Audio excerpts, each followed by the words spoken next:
You must do your own homework and decide if this is true or not. And if you find it to be true, share it with all that are in your circle of influence. We're running out of time. So what could my possible motivation be? Well, I will tell you this. I grew up in an alcoholic family, and I'm what specialists would call the mascot of the family. I love that. The mascot of the family. The mascot is the one who tries to reduce the stress of the family by goofing around. They joke, they just do anything they can to distract the family from the problems. That's what I do. That's what I've always done in my family. I don't like tension. I don't like conflict.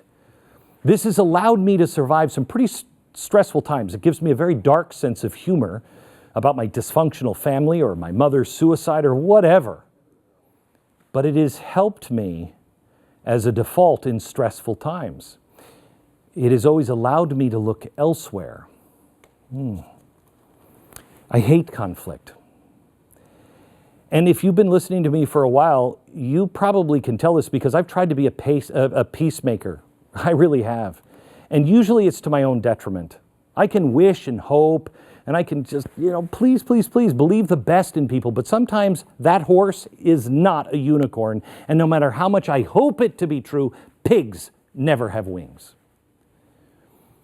This summer, after I realized that the warning I had given to you in 2011 at Fox about the caliphate and the destabilization that would eventually jump here and come to our own southern border was now at completion. And it was now time for me, I guess, to be able to see the rest. I was prompted to write down a series of events to watch for that would be road signs, mile markers, and exits that we can, should we choose to save ourselves, that we could take. It was unbelievably clear and extensive, and it came fast. I've already shared a lot of it, a summary of it, in a 3-part series that you can now find on blazetv.com. It boils down basically to 4 points. I don't know what happens first. I don't know how it all comes to fruition, but I do know that these 4 things will precede a global shift. And it will not end well for man's freedom unless we are prepared and know who we are. First, polarization and civil unrest is going to get worse. 2, economic destabilization on a global scale. It is going to be massive. 3, tech disruption. It is also going to be massive. And people will start pointing fingers and tech and the government will start to merge into one. And this will be a trust implosion. No one will believe anything or anybody. After that prompting, and quite honestly, after years of begging for the opportunity just to bring people together, to be a positive force, to allow me the opportunity just to be a rodeo clown again, it has come clear to me in the last couple of months that each of us have a role to play. I have one and you have one. I don't know what yours is, but we need to accept and complete our task. Mine is not to make the country laugh or, God forbid, distract or frankly be the one who leads us to some grand answer. My only role, I believe, is to warn you. Doesn't mean these things are going to happen, but if we don't change our ways, it will. My job is to tell you what you already know in your gut on both sides. And you know what? Yes, America has made terrible mistakes. All of us have. From the beginning, I'm now at the point where I believe our founders should not have compromised on slavery. I've always accepted that because they had to start the country, but I don't even know. They trusted God on everything else, and then they failed to trust Him on slavery. They compromised. And then we did it again. We failed after the Civil War. Lincoln was shot. We didn't heal the wounds. He told us, heal the wounds of the nation, but we didn't do it. In the 1960s, we were too tired and afraid to look straight in the eye what the problem was because JFK, Malcolm X, MLK, RFK, all shot, riots in the streets. The world was on fire, and all of us just wanted to go back to the normalcy bias. America at the time became the mascot of the family of man. We tuned in, laugh in, and tuned out our pain. Abraham Lincoln knew all of this. It was his message of the second inaugural address. It's the second shortest inaugural address in history, and yet probably one of the most memorable that almost, well, I can't say this anymore, a lot of us could have quoted at some point in our life. It's only 701 words.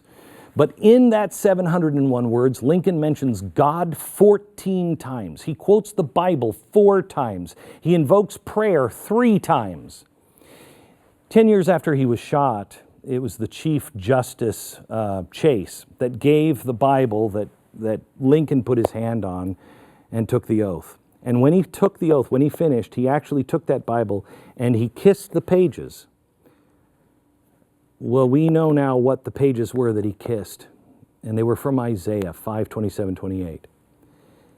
That says, "None shall be weary nor stumble among them.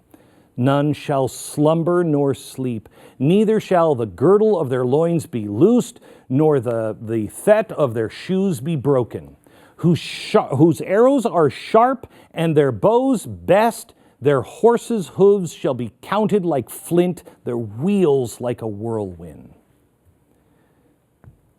41 days after he called for us to come together and heal the wounds of the nation, he was shot. But his words still kindle something in us. The spirit of Lincoln's words still stir our soul. And I think it's because at his moment of triumph, at his moment saying, yeah, we won, he chose humility. Woe unto the world because of offenses. For it must needs be that offenses come, but woe to that man by whom the offense cometh. If he shall suppose that American slavery is one of those offenses which, in the providence of God, must needs come, but which, having continued through his appointed time, he now wills it to be removed, and that he gives both North and South this terrible war as woe due to those by whom came the offense, shall we discern therein any departure from those divine attributes which the believers in a living God always ascribe to him? Fondly do we hope, fervently do we pray that this mighty scourge of war may speedily pass away. Yet, if God wills that it continues until all the wealth piled up by the bondsmen 250 years of unrequited toil shall be sunk, and every drop of blood drawn by the lash shall be paid by another drawn by the sword, as it was said 3,000 years ago, so it must be said today. The judges of the Lord are true and righteous altogether. America, we must heed Lincoln's message again. Offenses will come, and woe unto us by whom the offense has come. The most important message I can give you tonight is this. Those who wish to enslave others for their own power, their own gain, and their own glory are not enemies of mine or yours. They are enemies of his, because these rights ultimately belong to him, and they have been loaned to us for safekeeping for the next generation. It is our responsibility. We must stand up and protect those rights. We must live up to the words of our founding mission that, yes, all men are created equal and endowed by their Creator with certain unalienable rights. Among these are life, liberty, and the pursuit of happiness. We have fallen short time and time again. It's a lofty goal, but worth it. But if all of us, with real humility, recognize our wrongs, we begin to show not anger or vengeance or hatred towards others, but rather empathy, and just show simple, small kindness. If we meekly ask for forgiveness, admit our faults, and turn our face back to him, he will make up for the shortfall and he will heal our land. We must embrace, we must stand firm for and further the cause of individual sovereignty, justice, individual justice, and individual dignity. Social justice of the 1850s has been perverted intentionally into collective justice of today, and it is a lie, it is evil, and it is bloodthirsty. The founding declaration words are worth dying for. But more importantly, they are worth living for. And live we must. Socialism, collectivism, authoritarianism, I don't care what you call it, it's a death cult. But it will not and cannot be beaten by fighting hate with hate or lies with more lies. We will not survive if our goal is just to change men's minds or to win. We must change men's hearts, including our own. There is no winning when half the country feels like they've just lost. But here's where we've gone wrong. We don't think we have anything in common, but we do. No one crosses an ocean in a rickety wooden sailboat for months. Nobody risks their lives in a homemade raft to cross the Gulf to get to Florida, or send their children to cross a dangerous river in the middle of the night with dangerous coyotes because of our GDP, or our low unemployment rate, or even, yes, blessed universal health care.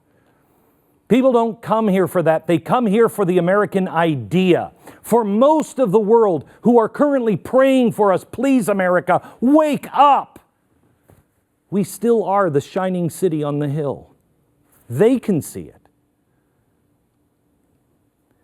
Perhaps we've grown so accustomed to freedom's lamp that we no longer turn around to even notice the flame that lights the world's path.